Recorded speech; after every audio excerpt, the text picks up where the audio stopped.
ఓం శ్రీ మహాగణాధిపతయ నమః. శ్రీమాత్రే నమః. హాయ్ ఫ్రెండ్స్, ఈ వీడియోలో మనం శ్రావణ పూర్ణిమ యొక్క విశిష్టతని తెలుసుకుందాం. పూర్ణిమ రోజున శ్రవణ నక్షత్రం ఉన్నందున ఈ మాసాన్ని శ్రావణ మాసం అని అంటారు. శ్రావణ మాసంలో ఒక అపూర్వమైన దినం శ్రావణ పూర్ణిమ. శ్రావణ పూర్ణిమ రోజున 3 విశేషాలున్నాయి. ఒకటి రాఖీ పూర్ణిమ, రెండవది జంధ్యాల పూర్ణిమ, మూడవది హయగ్రీవ పూర్ణిమ. ఈ 3 విశేషాలు శ్రావణ పూర్ణిమకి చాలా విశిష్టతని తెచ్చిపెట్టాయి. పై 3 విషయాలను ఇప్పుడు మనం చెప్పుకుందాం. ముందుగా రాఖీ పూర్ణిమ గురించి చెప్పుకుందాం. శ్రావణ మాసంలో వచ్చే పూర్ణిమని రాఖీ పూర్ణిమ అని కూడా అంటారు. సోదర సోదరీమణుల ప్రేమానురాగాలకు సూచనగా ఈ పండుగను జరుపుకుంటారు. సోదరీమణులు వారి సోదరులకు ఈ రోజున రక్షాబంధనం కడతారు. దీనికి సంబంధించినటువంటి కథని మనం ఇప్పుడు చెప్పుకుందాం. పూర్వం ఇంద్రుని అపచారం వల్ల, దూర్వాస మహర్షి శాపం వల్ల లక్ష్మీదేవి సముద్రంలో కలిసిపోయింది. అమృతం కోసమని దేవదానవులు పాలసముద్రంలో మందర పర్వతాన్ని కవ్వంగాను, వాసుకి అనే సర్పరాజుని తాడుగాను చేసుకొని పాలసముద్రాన్ని చిలికారు. అప్పుడు సముద్రంలో నుండి ఉచ్చైశ్రవం అనే పేరు గల గుర్రం, ఐరావతం అనే ఏనుగు, కామధేనువు అనే ఆవు, కోరికలను తీర్చేటువంటి కల్పవృక్షంతో పాటుగా అప్సరసలు పుట్టుకువచ్చారు. ఆ తర్వాత ఒక గుర్రంపై కూర్చుని కళ్ళెం పట్టుకుని ఒక పిల్లవాడు పుట్టాడు. అతని పేరు రేవంతుడు. ఆ తర్వాత లక్ష్మీదేవి పుట్టింది. శ్రీ మహావిష్ణువు లక్ష్మీదేవిని వివాహం చేసుకున్నాడు. కొంతకాలానికి రేవంతుడు తన సోదరి లక్ష్మీ దర్శనానికి వస్తున్నాడు. లక్ష్మీదేవి వైకుంఠంలో శ్రీహరి పాదాలు ఒత్తుతూ వస్తున్నటువంటి తన సోదరుడైన రేవంతుణ్ణి ప్రేమగా చూస్తూ ఉండిపోయింది.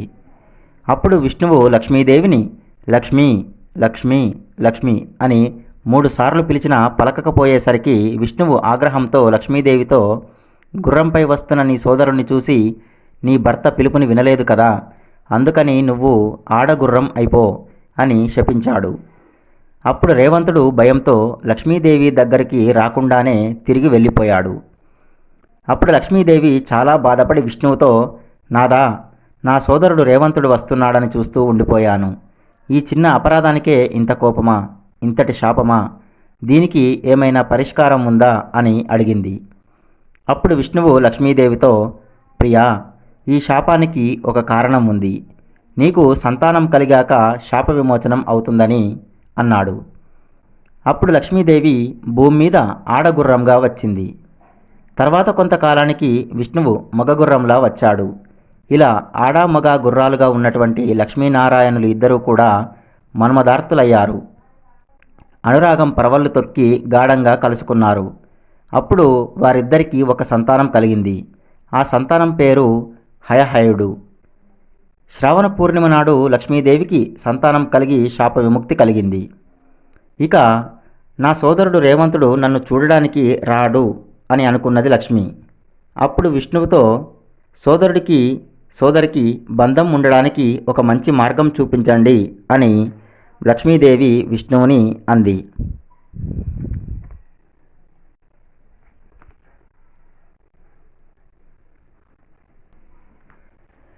అప్పుడు శ్రీ మహావిష్ణువు లక్ష్మీదేవితో ఇలా అన్నాడు, లక్ష్మి, నీకు శాప విమోచనమైన ఈ శ్రావణ పూర్ణిమని రక్షాబంధన పూర్ణిమగా మారుస్తున్నాను.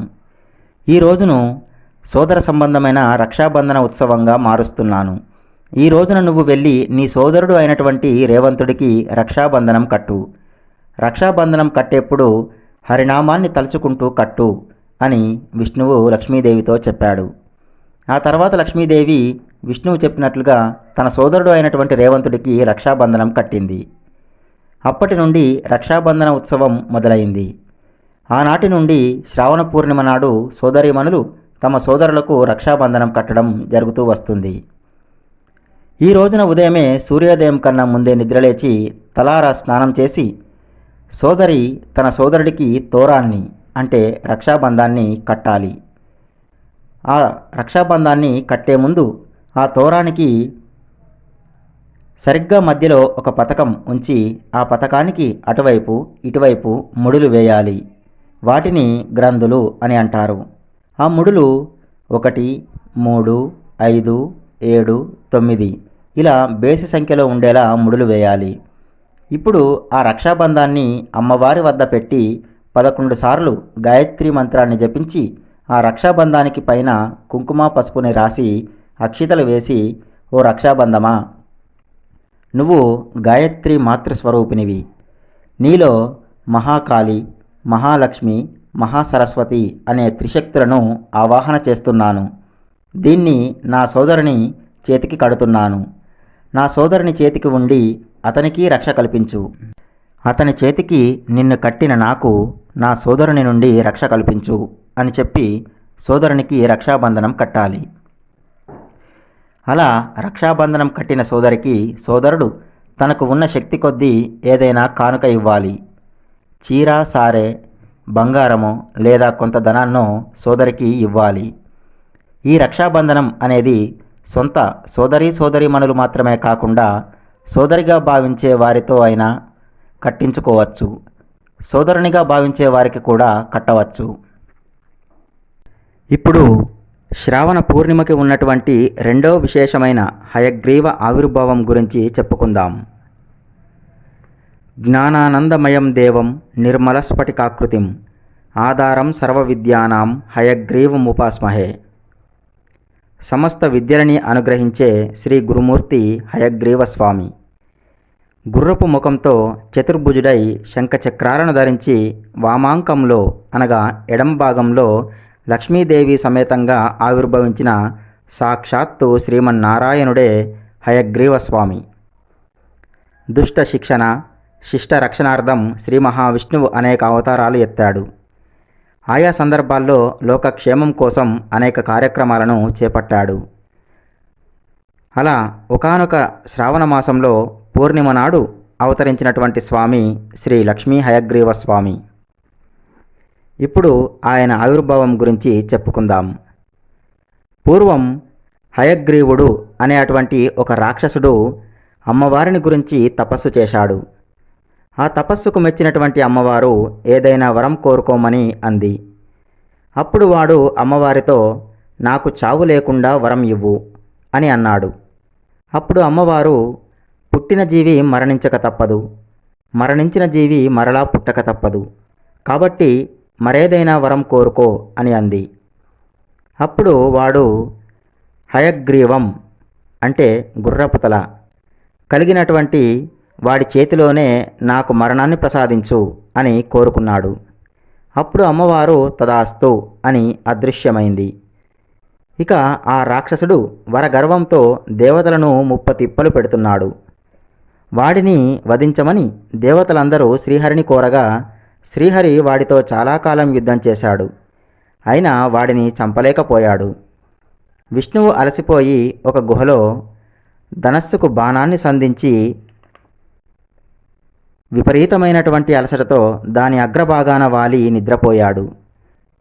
కొంతకాలానికి విష్ణువు గాఢ నిద్రలో ఉండడం చూసి విష్ణువును లేపడానికి దేవతలు వచ్చి ధైర్యం చాలక ఒక ఆలోచన చేసి వమ్రీ అనే అటువంటి ఒక కీటకాన్ని పంపి ధనస్సుకు ఉన్నటువంటి అల్లెతాడును కొరకమని చెప్పారు.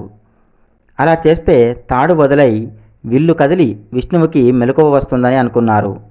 అయితే ఆ పురుగు తాడును కొరకగానే దేవతలు ఊహించని విధంగా వింటికి ఉన్నటువంటి బాణం విష్ణువు మెడకు తగిలి ఆ దెబ్బకి విష్ణువు తల ఎగిరి ఎక్కడో పడింది.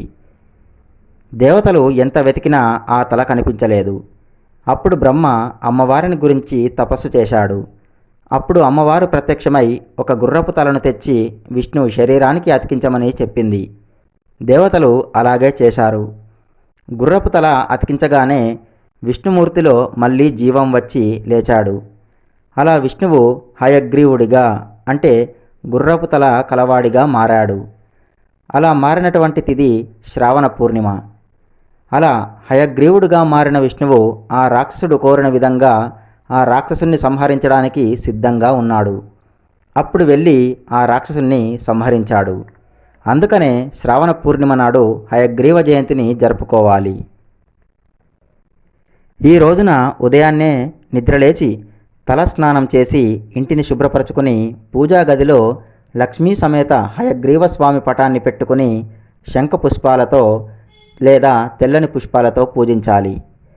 హయగ్రీవుడు జ్ఞానానంద స్వరూపుడు. పిల్లలు హయగ్రీవుని పూజించడం వల్ల విద్యాభివృద్ధి కలుగుతుంది. హయగ్రీవ స్వామికి సంబంధించిన శ్లోకాలు, స్తోత్రాలు ఈ రోజున చదవాలి. ఇలా చేయడం వల్ల జ్ఞానం పెరుగుతుంది. పిల్లలు ఉత్తములుగా మారతారు.